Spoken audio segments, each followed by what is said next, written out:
Hello, welcome to TGE, the podcast This Guy Edits with Tyler and myself. Tyler, how are you doing after the holidays? Good, Sven. How are you doing? I wanted to thank you for the kind words at the beginning of last week's episode. You recorded an intro without me because we did that 2-part episode experiment over the holidays, and it was so good I almost didn't even notice that you said it was for a totally different movie than the one that the podcast was about. I know. I noticed that. I was like, should I go back and do it again? And never. I said, no, screw it. Nobody's going to know. We just won't talk about it.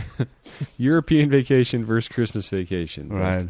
The sentiment was all the same. It's and too many Chevy Chase movies in this podcast. Well, that leaves us with 2 more get out of jail free vacation movies we have. We already used up 2 with the first 20 episodes of the podcast. Yeah, I'm good. How far will we make it? No, we're good. This year we're going to do really edgy, interesting films. We're going to go big. That's my mission. I look forward to that. And speaking of which, I apologize if I'm stuffy. I had that thing where I got off a plane back into Los Angeles this morning, and immediately when you get off, you get a runny nose and the smog hits you, and your allergies take off, where it's like, oh, I'm not even on the escalator at the airport yet. And here we go. That's always fun. One thing I wanted to ask you about over the holidays that I regret not getting to before we talk about the film you're working on, and the new searching video, is the video that you made with Patrick Sutherland. It was like his 12 tips for Christmas videos that he was doing, which were very fun to watch, if for no other reason than his incredibly ornate Christmas sweater. Yes, which made me think that he was digitally added into the videos, like he was green screened in or something. It was so vibrant that he was CG. But your tip was to take a nap, and which I was amazed, because I've hidden so many naps from you working on stuff with you that I had no idea that it was part of the process, and it was okay. So I didn't know if you wanted to elaborate on that at all. Yeah, no. On your nap-taking process. First of all, if you've seen the video, or if you're going to, you might think that I was joking about taking naps and how that makes you more efficient, but it is really part of my process, and it's hard to do when you're working in an office, and that's one of the reasons why I try not to edit in an office environment. I tend to not take jobs that require me to commute, that require me to show up at a certain time in the morning, and that make it hard for me to take a midday nap, because all that is going against my sort of inner natural process of editing. I like to cut, when I work out first, I have an easy start in the morning, and then I get into it, I get really creative, and then after lunch I get really sluggish, and that's when I take my first nap. And then I go deep into the night, so there might be a second or third nap somewhere along the way. So that's sort of what is the serious reason behind that tip, and we kind of had fun with it. Yeah, and it's always amazing how much more work you get done working from home if you're an editor that actually does the work, instead of those 2 hours in traffic each direction. Yeah, it is incredible. Like, most employers don't think that you can be more effective because they want you to sit in an office so that they can watch over you. And it's actually, for me, I'm so much more efficient.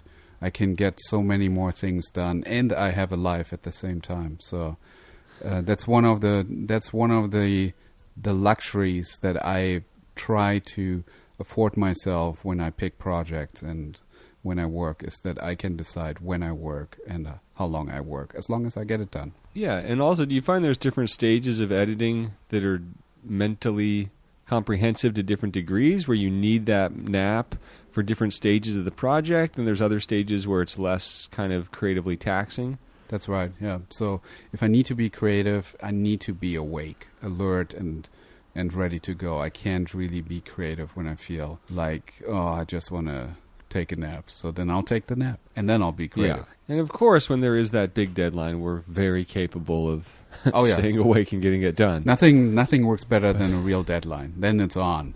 Then you're just going 14 hours and you don't even notice it. Yeah, it's like you need this amazing balance. So our New Year's resolution, take more naps.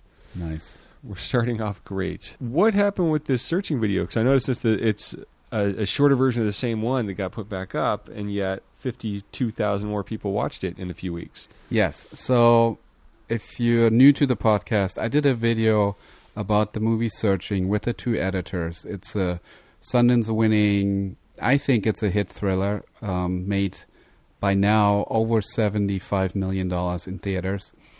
And so I was really excited to make a video, look them over their shoulder, and see really how they put this all together, because it's a screen movie.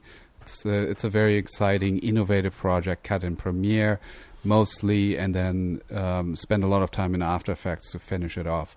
So I cut this video, put it up on YouTube, and it just died. It made, by now it has 17,000 views, and that, I mean, I don't want to be like, oh, that's not a lot. I think that is, but compared to some of the other videos that I did, and compared to what I told the sponsor, the views that I'm expecting, it just wasn't anywhere where it needed to be.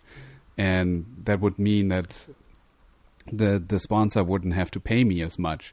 And it's also not looking great in terms of, like, we had Universal looking over this and approving this, and there's a lot of eyes on this video, and it can open up a lot of new videos with other studios. At least that's what I'm hoping. So then I talked to the sponsor and said, hey, would you be open if I recut this, make this shorter? And the great thing is with YouTube, when you look in the analytics, you can see where people drop off, where like certain parts are just not working the way that you thought. And I just completely realized that I was way too in love with the detail. Like people, there were just certain things, like the first third of the video was about how they built a prototype for this film, how they like completely did an on-screen draft of the entire film, and people just didn't care. They just clicked away.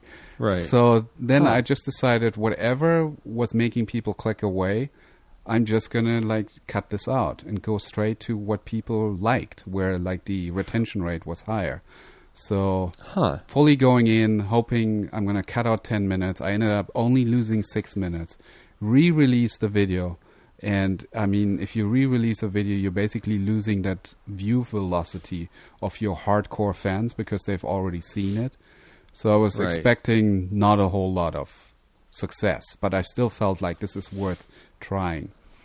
Put it out there, and it took a week. Expectedly, like the first week was pretty mellow. I tweaked a little bit the thumbnail and the title. You helped me with that. Also with the title, I sort of found a new angle on how to make that people more interested in the video. I thought searching would be the sort of the sales thing. It's not. People don't know the movie.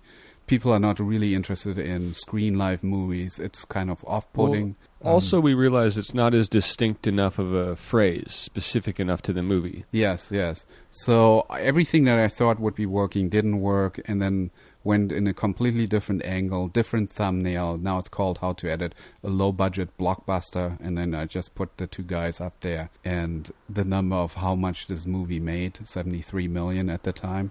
And once I really figured that out, within a week, then suddenly I could see the algorithm responding to it. And the algorithm is basically just tracking what people do and how long they watch and if they click on it.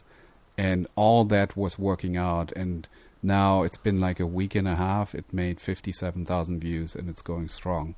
So it has a happy ending.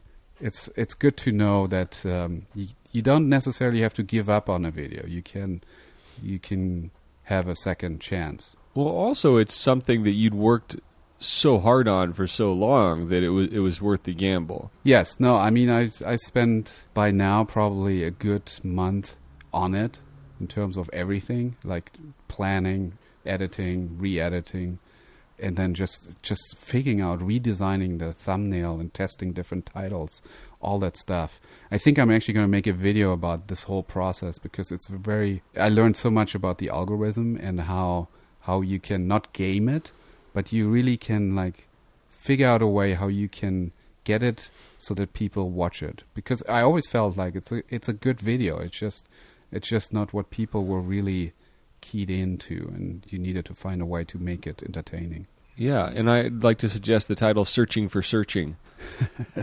Yeah, but nobody knows what searching is. That was the big problem. I know. It's like... No, but double down, Sven. Yeah. Double down. Like 70 million people, or 70 million, made 70 million, but people still don't know. Unless you've seen the movie, you're not going to click on it. Yeah. And then also, I mean, the videos Dennis does for the podcast are absolutely amazing. But when his turnaround time's 2.5 days and he's getting more views than you are for your 2-month endeavor, then that's worth a second swing as well. Yeah, that's where I know maybe YouTube I shouldn't be obsessing about it, because there's some YouTubers obviously out there that turn around a video within 4 hours and it gets millions of views. And that's how that business model really works. Yeah, and that was my way of complimenting and thanking Dennis yet again. And then, do you want to talk about the film you're working on more? Yeah, so I'm currently working on a new feature. I'm actually not just a YouTuber, even though that's... Well, the thing that's different that I noticed is that now you're posting videos on Patreon of you working on it. Yeah. And that's kind of what started the This Guy Edits channel. Yeah, I'm going back to the roots, but I'm putting it on Patreon because it's really only the core audience that cares about sort of shadowing me as I'm cutting scenes and discovering things. And today, all day, I was cutting on the movie and had the camera running and explaining my process of how I select, how I pick the best performance, and then put the scenes together, and why I choose to like eliminate certain things, not use it the way it was written, all that stuff. Do some editing. Yeah. Yeah. It seems like another very unorthodox film also. It's an interesting film. There's so many things I love about it. One is it's shot in Germany. It's the first time I'm doing a German spoken film. It's a thriller. It's the first time I'm cutting a thriller. It's shot with 3 cameras for many parts. That DP is known for doing multi-camera setups and covering scenes that way, lighting an entire scene for close-up and wide shot and reverse at the same time. His name is Thomas Kist. He's from the Netherlands. He's done films for Steve Buscemi and John Turturro, and really, really specializes in this style of shooting, which is very efficient and also great for editing, because you can like stay within the same take and just cover the whole scene if you want to. So how about you? Well, what are you up to? I'm looking forward to that. I just would like to answer your question, and keep it brief also, so we can get into talking about this movie that has taken a completely undistinct phrase like searching, but made it so exclusive to this film, Get Out.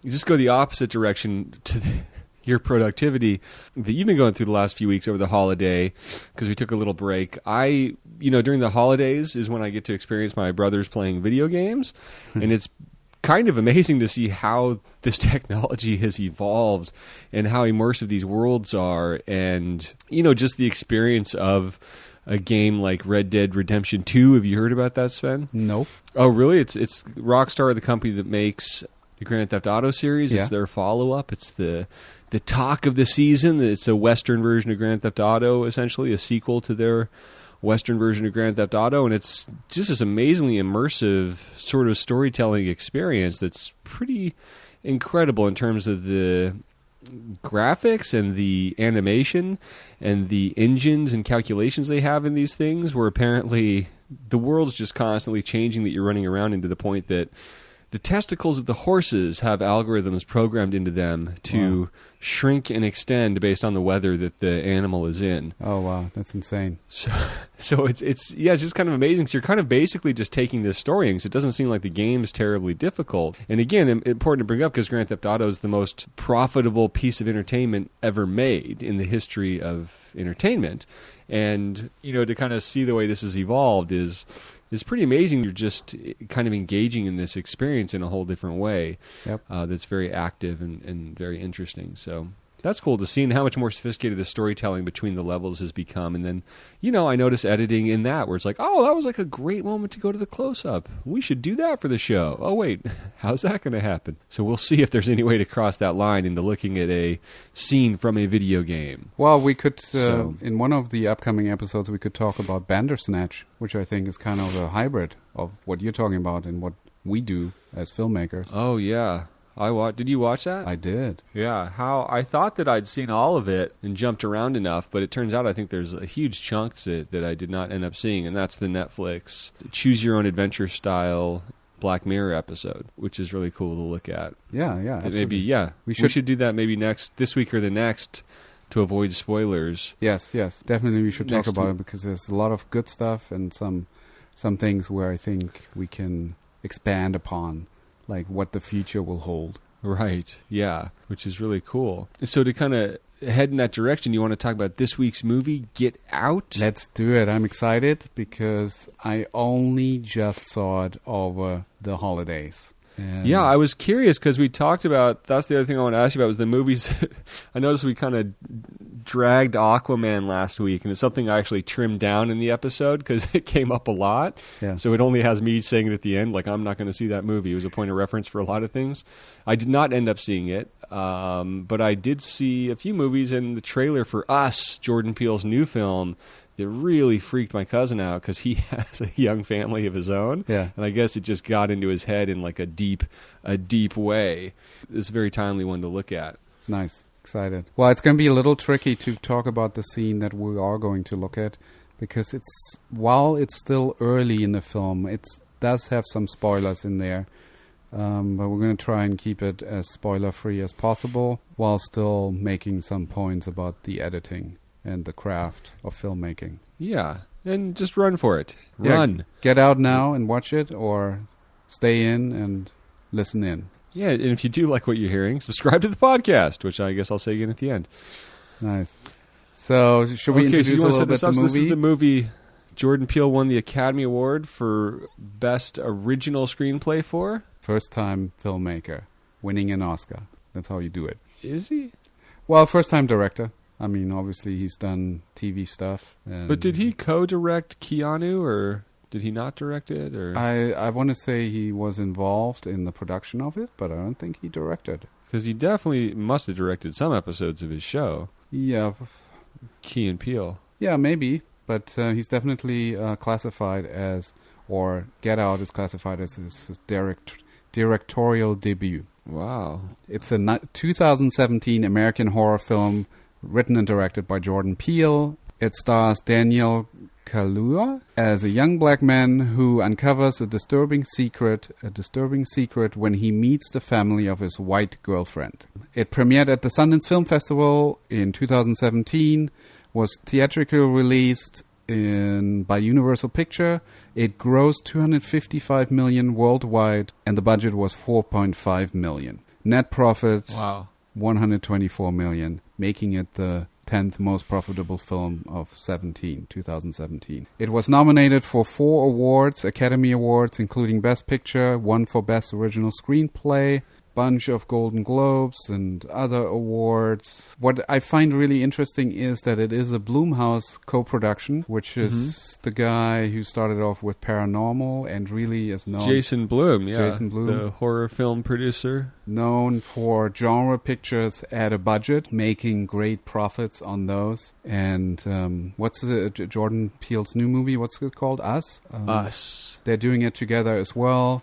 And the budget of that one is surprisingly $24 million. So that's a little bit bigger. So it's a little bit more at stake. Yeah, I think there's a little more crazy stuff going on, but it seems like it's a surefire hit. Nice. That's still under the budget, the minimum budget of like $30 million for any studio movie. So true, very true. I was going to ask you about your first impression, like because you saw it a while back when it was hot. Yeah, when I first saw it, I mean, obviously it wasn't a surprise to me that it was a horror film, but it was definitely this sensation, and it never seemed for a minute like it was a low-budget movie or anything like that. It just seemed like it was the big, hot ticket coming out that weekend, and that's kind of a rare distinction that a few films have that you forget. I mean, let's say the original Halloween's an example where you forget that they're really held together by the bootstraps kind of films.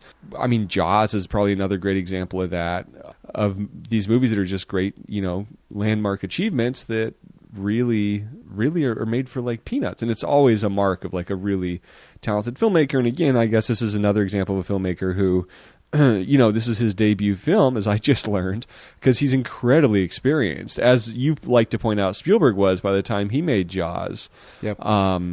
So it's kind of cool to see, like, yeah, and this is true of so many people. Any great director you like, you can go look at. They really, really, really, really do put their time in, Yes. whoever it is. And, people love the mythology and the fairy tale of, Tarantino, but he put his time in. He was cracking at it for like 20 years, writing scripts, having stuff rejected for years and years and years. Made a movie no one will ever see. Same thing for the Duplass brothers. Same thing for so many filmmakers. That just don't worry about your thing being the great thing. Like, just put your time in, and then your movie will come when you're ready for it. And his certainly did, and has no indication that it wasn't going to be a blockbuster, memorable, award-winning movie upon its release. Right. Well, I think what's interesting about it is the craftsmanship is there, and it's because, as you were saying, he was already working the craft without having done a film yet, because he's done a ton of television and probably very good just repeating the process of making a piece of entertainment, so that by the time that he did his passion project, which this was, he's a horror fan, it wasn't about how am I going to just sort of scrape by with what I know. He was a fully developed artist that understood how to make a film and what makes a story good and work. Yeah, and an incredibly relevant theme as well. Yeah, and that's something that I keep on.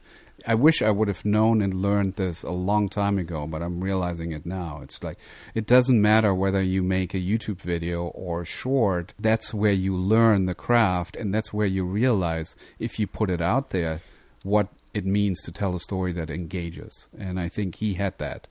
He knew that even though maybe he might be worried, like, is this going to offend people? Or some people going to be like, this is like about race, and now I'm the victim or the villain here. I think he took a chance to tell a really interesting story that was fresh, and it worked at the same time. Yeah, and it connected in a really universal way, and we see that over and over again, too, whatever it might be. For some reason, Seinfeld's jumping to mind. The show, but just those works where people realize, okay, well, I'm making this for me, and it'll make me, I'll enjoy it, my friends will enjoy it, it'll mean something to me, and Get Out, I mean, if you step back from it, is obviously a very, very, told from a very subjective point of view, but because of that, it's so incredibly universal that it's just a great example of that. Doing something personal, and then because you did that, finding out it has an incredibly universal theme. Yes. And I think what we're going to see in this scene is that, as an artist, why it doesn't look like a low-budget film is because when artists are great, they keep things simple. They just break it down to the most simplest thing, and then they just work. And I think this scene is an example of that. Yeah. Let's check it out. Yeah, let's take a look at the scene. I'm sure you know by now. We're actually looking at the scene. There's a link that's included in the description of this podcast. You can bring that up on YouTube. Somebody put that up. In this case, it's Fandango. So that's actually an official licensed clip on YouTube. And we're going to start it up. We're going to watch it through with you, describe what is happening, and then get into it more in terms of the actual stuff that we notice. Filmmaking, storytelling, editing. Very cool. I'll do the countdown. I'll let you kind of take us through it, because when I say click, we're going to watch it. 3, 2, click. Tell me when you found it. Okay, so we're in the middle of a scene where our main character is about to be hypnotized. And what's her name? Catherine Keener. She asked, what's the character's name? Chris, his girlfriend's mom is a therapist, a hypnotist. So she asked, where was your mom? If he could just put himself back into a childhood memory where I guess it was his mom who was upstairs dying, and he just chose to watch TV. Am I giving away too much? So anyway, she puts him in that place and say, just go there. Just like start remembering these things. And she's spinning this teacup like with a spoon, and you can hear the sound of it.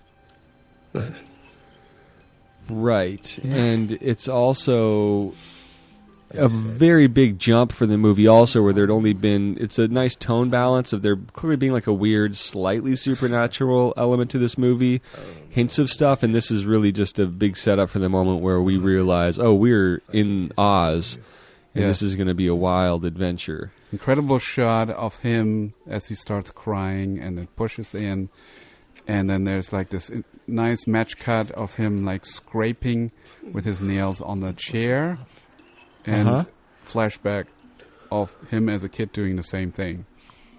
How do you feel now? Yeah, with this very simple T motif that became quite an iconic thing. Yeah.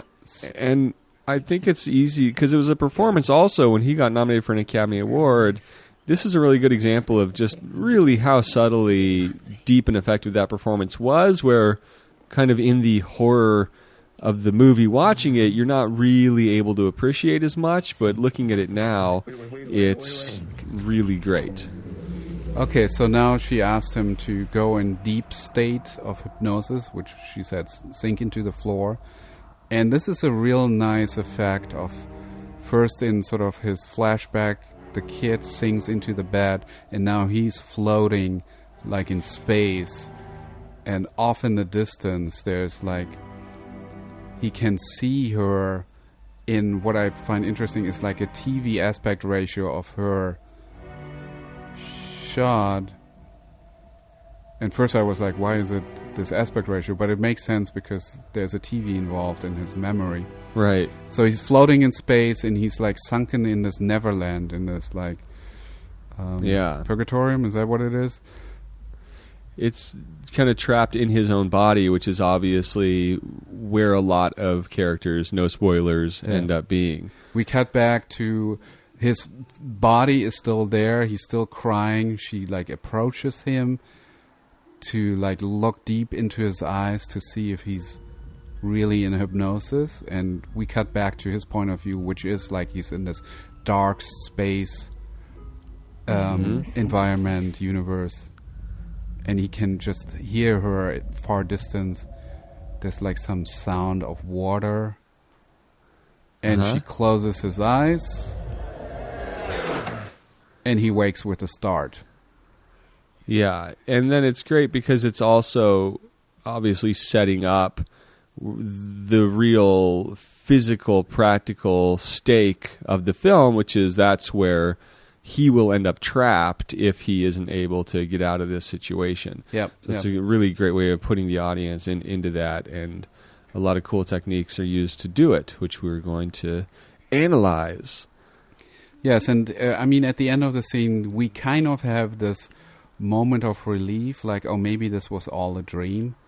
And it's like this whole scene is all about hypnosis and memory and reality and dreams, and we're kind of we're learning what's going on, but at the same time we're not quite there yet. We don't quite understand yet what just happened. And it's really nice because it makes us want to figure it out. We want to know more. The intention originally was, he thought, is she's going to stop him from smoking. She had a big problem that he's a smoker. He's the boyfriend of her daughter, and she just doesn't like him being a smoker, so she kind of, let me hypnotize you, and I'll fix that right up. But there's some other intentions why this is happening. So with that, let's look a little bit at the filmmaking. Well, you bring up an interesting point, too, which... has he quit smoking by the end of this movie? Well, after he wakes up, he hasn't had a cigarette. So it works. So what's he complaining work. about? He did say it worked, actually, in one of the scenes. There you go. So mission accomplished. So I think just in terms of how the scene is set up, and we're jumping a little later into the scene, but it sort of starts wide, and we're moving closer and closer on him. So there's the slow dolly shot on him, which starts at 2 seconds. Yeah, this is an amazing dolly. It goes from a wide shot to a real tight shot. Yeah. And we're hearing sound of rain because she asked him to remember back then what it was like. And we're cutting to a flashback 12 seconds in, where we see Kid from behind. We don't see the face. I don't think we see the face ever. Reminds me a little bit of Poltergeist. Mm-hmm. Might be a little tribute here. The whole movie, I think, is like Stepford's Wives, by the way. That's what I felt. Okay. So for a second, we see that flashback, then we're back at him. He's slightly resistant. The camera's a little closer. Where's your mom? Interestingly enough, we don't really push in on her. It's very still, which I think is intentional. Yeah, she's much more dominant in the way that she's kind of controlling the frame. Yeah. It's a much more of a POV shot of her. Yeah, she's pulling him in. So we're seeing it more from his perspective, So the scene. I wonder how they did the crying that's about to happen. Like whether these are his real tears. Oh, I have a feeling those are real. It just seems like such genuine emotion. You know, Yeah. it doesn't seem like that scene where you just have a single teardrop. It seems like it's an incredibly deep emotional performance through Yeah. this whole scene. True. And that's just kind of one of those things that are nice but not really necessary. It's not about the teardrop, I guess. I would say. The way it was, like the shot itself, and it became like an iconic image. I think it's like part of the poster, or it's one of the images. It's like these tears are so crystal clear. I feel like so innocent. It's just such a golden thing to capture, I think. Like the camera's at the right place, the tear falls, and the way it's lit, there's like just this little glare on it or something. So we have this match cut, right? Would you call that a match cut between the two hands? the graphic match cut, transition, sort of. What is the purpose of that, or what does that do emotionally in your point of view? It's different for everything. Right. The idea of using it, but I mean, in that case, it's obviously just in a way like it's because it's his hands. He's kind of becoming trapped in his childhood. Yeah. Trying to claw his way out. Like he's nervous in the present, but he's actually really legitimately clawing in his childhood. So you kind of already planting that seed of being trapped completely and realizing, it's kind of like Silence of the Lambs clawing against the wall to get out. Yeah. To get out. And it's just a really cool way to kind of subtly plant that feeling in the audience's mind before we see him actually literally trapped, which is, what will end up happening if he can't escape, and is currently happening to a few other people. Yeah, I think that's perfect. You put it perfectly. So we're about to... I think it was your father. And I always thought he was in water, but now that we're looking at it... He's floating, but it's... And it is hinted. I mean, the sound in the background, there is some... It feels like you're in a pool, but it's not real water, and it's not really dominant. It's more subtle, and I like it. Yeah, it's not shot underwater, which is cool. Yeah. It adds it feels underwater, but it adds another level of eeriness. Yeah. And I think the way it's shot is actually really simple. Like anybody could do that with like a very small green screen stage and 2 wires. Could have shot that. The whole scene. See, now you have me thinking about those tears. I'm wondering if they're... obviously the emotion's there and it's genuine, but I'm wondering if just for the visual effect of it... Oh, if they added... Someone's popping in with an eyedropper or something. Or if it's CGI.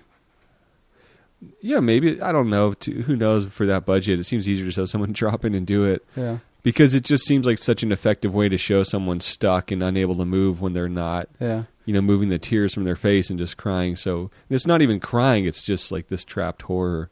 Right. With this stuff falling out. Well, it depends on the actor, too. I've known actors that can do that consistently in every take, and then at some point they wear out. So you and he is a British actor, so it's highly possible. So that he can has that Cumberbatch gene. Yeah. But that said, it is something that's not exactly a natural way of crying, if that makes sense. Yeah. It's visually very iconic. I think that's what I like about most. It's like immediately you have your thumbnail there for the movie, basically. Right. Or And again, but and if it is genuine, that could be a thing that just happened in the performance. It's like, whoa, can Yeah. you believe what we caught? Like, and then you start building things around it because it's just something incredible the actor brought through it, which always should have more to do with the emotion than the teardrops. Yeah, that would be amazing. You know, but yeah, but it's amazing because you kind of got both in that case. Yeah, I mean, he is an incredible actor, and I think the casting is spot on with him. He has such a Yeah. great look, and every time he reacts as the straight guy in the film, like everybody's like kind of insane, and his reaction to it is just precious every time. Yeah, He's because we very are a real. podcast, we like to brew up a little controversy. Sam, have you heard Sam Jackson's objections to the casting I have not. of a non-American actor in this role? Oh, really? Okay. Yeah, just well, you can Google it. We're not that show. Okay? Yeah, see, I wasn't even We're not aware. that I mean, show. I kind of knew he was on Black Mirror, but I guess that would Right. make him a British actor, maybe. But wasn't really Yeah. thinking about any of that. Right. Yeah, why would you? So at 126, we have this insert of the teacup, and it's a lovely insert because it's a setup for what throughout the film that this is the device that puts him into sleep or hypnosis.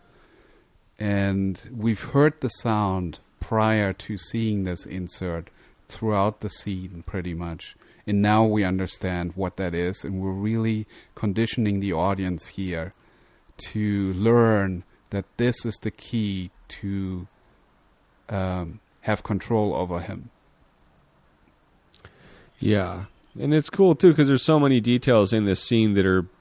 It's a very gently done scene, I would say. There's Yeah. nothing incredibly snazzy about the editing, but it's more about the restraint and the visual kind of timing of setting motifs up that are going to be very important throughout the rest of the film. Yeah. So a lot of disciplines going into that, and a lot of subtle stuff you don't realize you're being kind of having programmed into you yourself. You're being hypnotized yourself kind of by the movies. There's a whole parallel to that of watching a movie that's being edited well versus what's actually happening to this guy. As an editor, you need to be Catherine Keener, basically, Yep. because she's setting up a lot of stuff and planning a lot of things that are going to come back and click into the audience later and be used. Yeah. Again, it's the simplicity of things that make them really shine. And Yeah. it has to do with the editing and the special effect that's about to happen here I feel that. Yeah. when he sinks in first Mhm. into the bed and then into that You can't. void. Yeah. And also, again, it's like you have everything there, and then you have really great performances taking it that much further. Oh, yeah. Is always such a nice thing.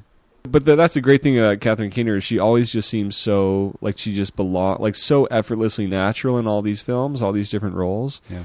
And this is like such a totally different character than her work in the Spike Jonze films and Yeah. the stuff she does with Charlie Kaufman. She just always is so natural. She's one of those great actors where it's just like, oh, we just pulled someone off the street, and it's like, oh, that's Keener. Well, she's just doing her Keener thing, but you know, there's a lot of variety that she's bringing to that, Oh, yeah. which is very cool. We're about to hear at 154 subtle sound effect of her commanding him to go into the void because he's still struggling not to do that. So let's just enjoy that for a moment here. Sink into the floor. Wait. Sink. That's nice sound effects editing there. And then the way that the actual sinking happens, so simple. This is not major CGI work. This is the camera just moving down behind the pillow while the kid is like sinking into a mattress that maybe has a hole in it or something. And then we're in the void. And the void is, I think, basically just him on two wires, and then superimposed or composed is basically the same frame of her in a medium, and it's floating away. Like anyone with After Effects experience can get really close to creating this, and it's all Yeah. just about storytelling. It's not about the spectacle itself that makes this work. Like if Yeah. this was Aquaman, it'd be like there'd be fireworks. Let's and lay off Aquaman. What's the other thing? Okay, sorry. So sound throughout the scene, water, rain, teacup. And Yeah, so much of this cool, supernatural and high effect seeming transition is because of the sound, which is cool. How just understanding sound adds so much production value to this scene. Yeah. In terms of the scope of it and stuff, is really neat. Very nicely done. So yeah, I'm gonna stop there. I'm really excited about the scene. I love the film, and what I love most about it is actually how it wraps up. It doesn't like you would expect the third act would be like, well, they're gonna come back and there's gonna be a big fight, and it's just like once you know what's up, it just unwinds real nicely. So.